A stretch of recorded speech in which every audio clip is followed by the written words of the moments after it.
This is the Jocko Underground podcast number 16 with Echo Charles and me, Jocko Willink. Also joining us tonight, Daryl Cooper. So here we go. Good evening to you guys. Whatever. All right, so I was reading. I don't know what particular wormhole I was down in this situation, but I was reading this art. I ended up reading this article, something called the Asch Experiment, run by a psychologist named Solomon Asch. I want to say this is like early 1950s when this went down. And so we ran an experiment, which experiments are kind of underrated, and I think they used to be able to get away with all kinds of stuff. This one isn't bad, but they clearly maybe that's a good one for the Unraveling podcast. Just look at some gnarly psychological experiments. They're out there. Yeah, or medical experiments. We could get into Tuskegee, the syphilis experiment. Yeah, that's freaking nasty. Feel a little bit of national shame for a moment. That's a horrible, horrible one. All right, so this experiment was set up like this. They had 8 people in a room. 7 of the people are actors, or they call them confederates in the psychological world, but they're actors.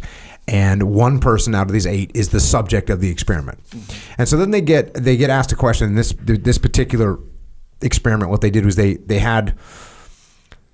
described it as a vision test or a perception test, and they had a line by itself, and then there was 3 lines separated from it, but near it, and they were of different lengths, and they were numbered 1, 2, and 3. And you'd look at the line that was by itself, and the question was, which of the other 3 lines is the same size as the line that's by itself? So it's a real simple, straightforward test.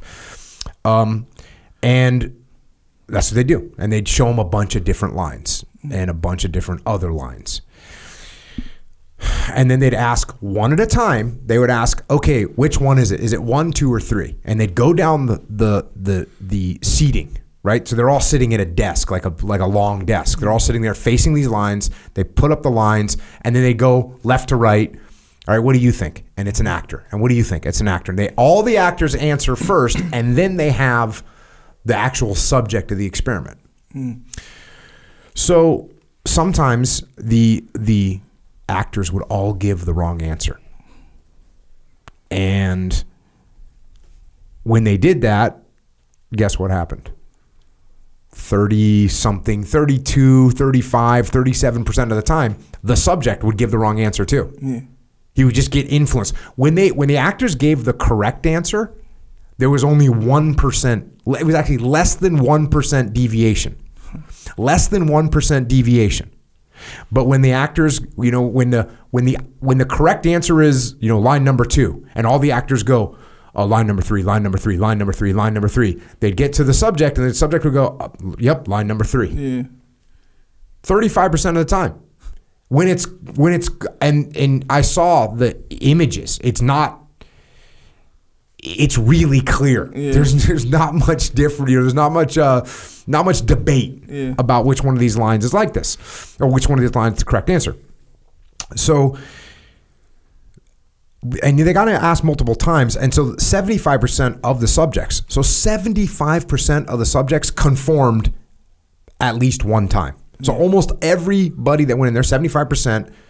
At least one time conformed. Oh, they were doing it over and over. They did it over and over. They asked, 10. They'd show you 10 things. Yeah. And then here's another point on this. When they ran the same experiment, but they would have one of the actors out of the 7 give the correct answer, that was enough to drop the percentage down to only 5% instead of 35% of conformity. So they get done with the experiment. They did some interviews with the people and said, well, what were you thinking? Why did you say this? So there was 2 prominent answers. The first one, normative influence, meaning I just want to be normal. And if there's a bunch of people that are saying something like, I don't want to stand out, that was most of it. Most of it was that. And then some of it was also what you're talking about. They call it informational influence, which is, it looks a little bit short to me, but if Echo and Daryl are both saying that's they're probably right. It's a little bit of self-doubt. And they can also genuinely believe that the group is right. So they're just like, my depth perception's never been that great or whatever. My eyes have never been that great. And so, and the other thing is, you're right, it's not that bad. In leadership strategy and tactics, I have an actual section in there that's called Conform to Influence. And what I'm talking about in there is, you want to influence the team to go in a certain direction, but you're not part of the team, or you do things that make you separate from the team, or they view you as different. You're not going to have any influence over that team.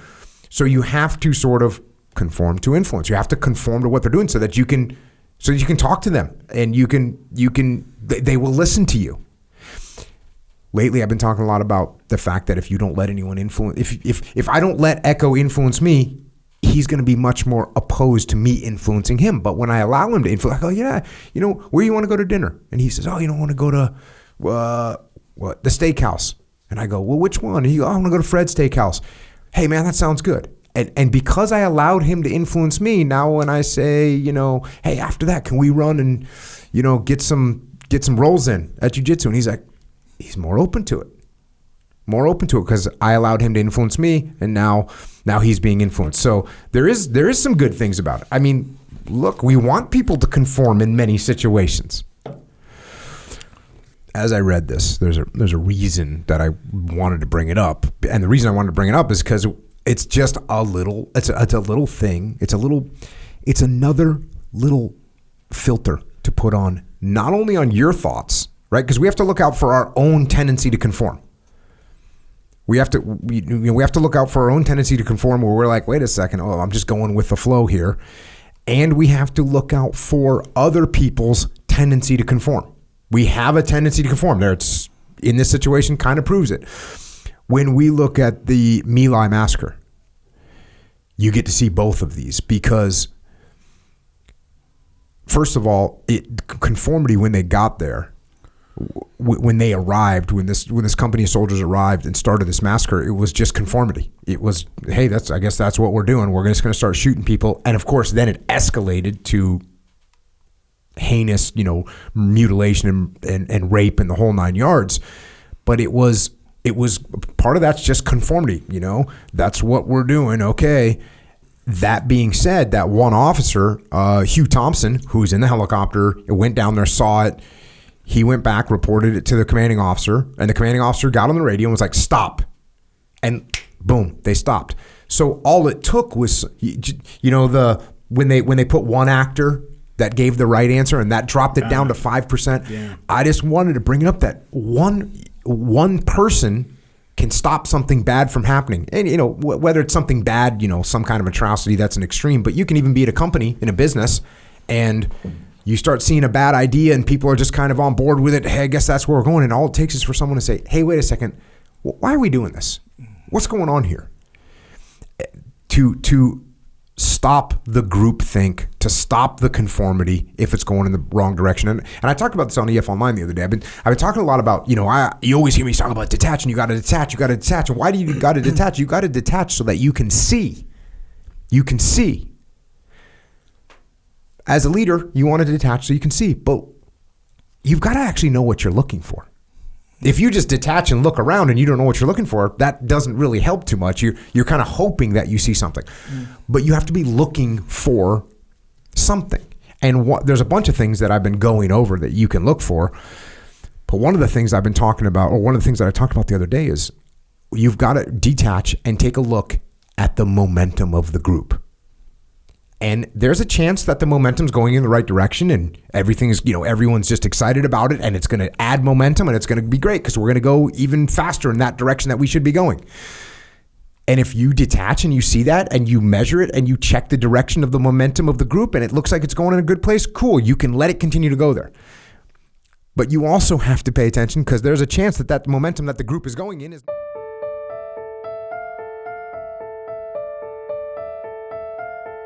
That is a little excerpt of what we are doing on the Jocko Underground podcast. So if you want to continue to listen, go to jockounderground.com and subscribe. And we're doing this to mitigate our reliance on external platforms so we are not subject to their control. And we're doing it so we can give you more control. more interaction, more direct connections, better communications with us, strengthen this legion of troopers that are in the game with us. So thank you. It's JockoUnderground.com. It costs $8.18 a month. And if you can't afford to support us, we can still support you. Just email assistance@JockoUnderground.com and we'll get you taken care of. Until then, we will see you mobilized underground.